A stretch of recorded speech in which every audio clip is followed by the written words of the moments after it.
तर मुलांनो, आपण मागच्या तासिकेमध्ये पाठ क्रमांक 2 लोभी कुत्रा हा पाठ पाहिला होता. तर आज आपण इयत्ता 4 कविता क्रमांक 3 पावसा पावसा ये ये. तर पावसा पावसा ये ये ही कविता आज आपण पाहणार आहोत. सर्वप्रथम आपण कवितेचे वाचन करणार आहोत. झरझर झरझर आला वारा, टप टप टप टप पडल्या गारा, धडम धडम ढगांच्या बाजा, कोकिळ म्हणतो पाऊस राजा, पावसा म्हणतो पाणी पाणी, धरती म्हणते घ्या नाहुनी, नदी नाल्यांना आला पूर, केर कचरा गेला दूर, माती झाली चिंब चिंब, आता उगवतील हिरवे कोंब, गडगड करते वीज राणी, आम्ही गातो पाऊस गाणी, पावसा पावसा ए ए, पीक पाणी खूप दे. तर या कवितेचे कवयित्री आहेत उषा किरण आत्राम. तर आता आपण या कवितेचं वाचन केलेलं आहोत. आता आपण या कवितेचं स्पष्टीकरण पाहूयात. बघा, वारा आल्यानंतर आवाज कसा येतो मुलांनो? झरझरझर असा आवाज येतो आहे की नाही? म्हणून इथं कवयित्री म्हणतात की झरझर आला वारा, म्हणजे वारा कसा आलेला आहे? झरझरझर असा वारा आलेला आहे. आणि गारा खूप पडलेल्या आहेत आणि त्या गारांचा आवाज कसा आहे? टप टप टप टप असा आवाज येत आहे. बघा, तुम्ही पण बघता ना, ज्यावेळेस गारा खूप पडतात किंवा ज्यावेळेस पावसाळा चालू होतो त्यावेळेस कधी कधी बघा गारांचा देखील पाऊस पडतो. त्यावेळेस गारा पडल्यानंतर आवाज कसा येतो? टप टप टप टप असा येतो ना. मग इथं पण गारा कशा पडलेल्या आहेत? टप टप टप अशा पडलेल्या आहेत आणि वारा झरझरझर असा सुटला आहे. म्हणून कवयित्री म्हणतात झरझर झरझर आला वारा, टप टप टप टप पडल्या गारा. पुढं बघा, धडम धडम ढगांच्या बाजा, कोकिळा म्हणतो पाऊस राजा. म्हणजेच काय? ढगांचा बाजा म्हणजे काय? हे एक प्रकारचं वाद्य आहे की नाही, आपण लग्नामध्ये वगैरे पाहतो बाजा वाजवताना. तर ढगांचा आवाज जो आहे, धडम धडम असा बाजा कोणीतरी वाजवल्यासारखा आवाज येत आहे. आणि या पावसाळ्यामध्ये कोकिळ सुद्धा खुश होऊन कोकिळा सुद्धा गाणी गात आहे आणि ती कोकिळ म्हणतो की पाऊस राजा असं म्हणत आहे. पावसा म्हणतो पाणी पाणी, धरती म्हणते घ्या नाहुनी, पावसा म्हणतो पाणी पाणी. पावसा म्हणजे काय मुलांनो? तर पावसा या शब्दाचा अर्थ होतो एक पक्षी, एका पक्षाचं नाव. जसं की कावळा, चिमणी, कोकिळ असे वेगवेगळे पक्षी आहेत की नाही, तसंच पावसा हा सुद्धा एक पक्षी आहे आणि तो म्हणतो की पाणी पाणी असं म्हणत आहे. आणि धरती म्हणते की घ्या नाहुनी. नाहुनी म्हणजे काय? नाहून घेणे म्हणजे काय? आंघोळ करून घेणे. म्हणजे सगळ्यांना बघा पावसाची खूप ओढ लागलेली असते आहे की नाही. पाऊस कधी पडेल, आपण पण कधी भिजावं असं आपल्याला सुद्धा वाटतं आहे की नाही.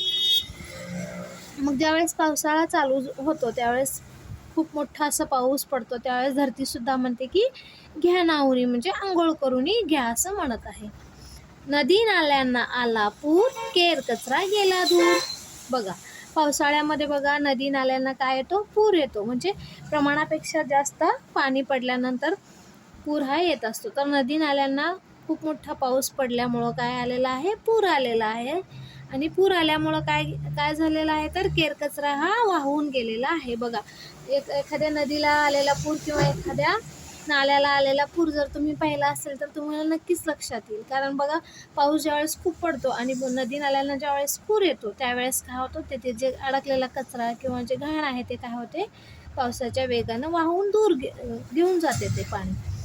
म्हणून कवयित्री म्हणतात की नदी नाल्यांना पूर आलेला आहे आणि पूर आल्यामुळं काय झालेलं आहे? तर केरकचरा दूर गेलेला आहे. पुढे बघा, माती झाली चिंब चिंब, आता उगवतील हिरवे कोंब. बघा, उन्हाळ्याच्या दिवसामध्ये जर तुम्ही एखादा बिया किंवा एखादा जर काय टाकलात तर तिथं तुम्हाला एखादं रोपटं किंवा कोंब आलेलं किंवा काहीतरी तिथं उगवलेलं दिसेल का? नाही. तर माती झाली चिंब चिंब. तर बघा, म्हणून कवयित्री पुढे म्हणतात की माती झाली चिंब चिंब, म्हणजे माती कशी झालेली आहे? चिंब चिंब झालेली आहे, म्हणजे पूर्ण ती भिजवून गेलेली आहे. आणि आता उगवतील हिरवे कोंब. आणि माती भिजून गेल्यामुळं मातीमध्ये काही गवतांचे म्हणा किंवा झाडांचे म्हणा बिया त्या मातीमध्ये झाकून गेलेले असतात किंवा त्या मातीच्या खाली दडपलेले असतात. तर ते पाऊस खूप आल्यामुळं माती सगळी चिंब चिंब झाल्यामुळं आता त्या सगळ्यांना काय, बियांना काय हिरवे कोंब फुटणार आहे असं कवी म्हणतात. पाणी खूप झालेलं आहे आणि सगळी माती कशी झाली, चिंब म्हणजे पूर्णपणे ओली झाली आहे. खूप मोठ्या प्रमाणात ती ओली झाली आहे आणि आता हिरवे कोंब तिथे उगवणार आहे असं कवी म्हणतात, कवयित्री म्हणतात.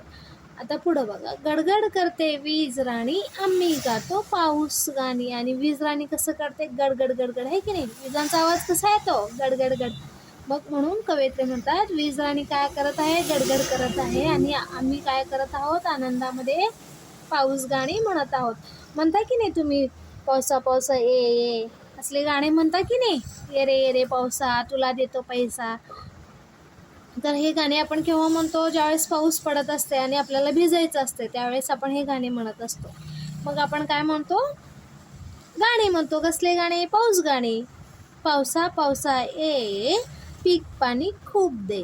आणि ज्यावेळेस पाऊस येईल त्यावेळेस काय होईल, सर्वत्र पाणी मिळेल आणि पाणी मिळाल्यामुळं काय होईल, सर्वत्र आपल्याला पीक पाणी मिळेल, म्हणजे खूप मोठ्या प्रमाणात पिकाचं आपलं उत्पादन येईल. तर हे कशामुळं शक्य होणार आहे, पावसामुळं. म्हणून कवयित्री म्हणतात, पावसा पावसा ये पीक पाणी खूप दे. तर अशा प्रकारे कवयित्रीने पावसाळ्यावर आधारित ही कविता लिहिलेली आहे. तर या कवितेचं स्पष्टीकरण आज आपण पाहिलेलं आहोत. या कवितेचे कवित्री आहेत उषा किरण आत्राम. तर या कवितेमध्ये कशा कशाचं वर्णन दिलेलं आहे, वारा म्हणजे वाऱ्याचा आवाज कसा आहे, गारांचा आवाज कसा आहे, ढगांचा आवाज कसा आहे आणि त्याचबरोबर विजांचा आवाज कसा आहे, हे या कवितेमध्ये दिलेलं आहे. तर पुढच्या तासिकेमध्ये आपण या कवितेवरील प्रश्नोत्तर पाहणार आहोत. तर अशा प्रकारे ही कविता या ठिकाणी आपण संपवलेली आहे.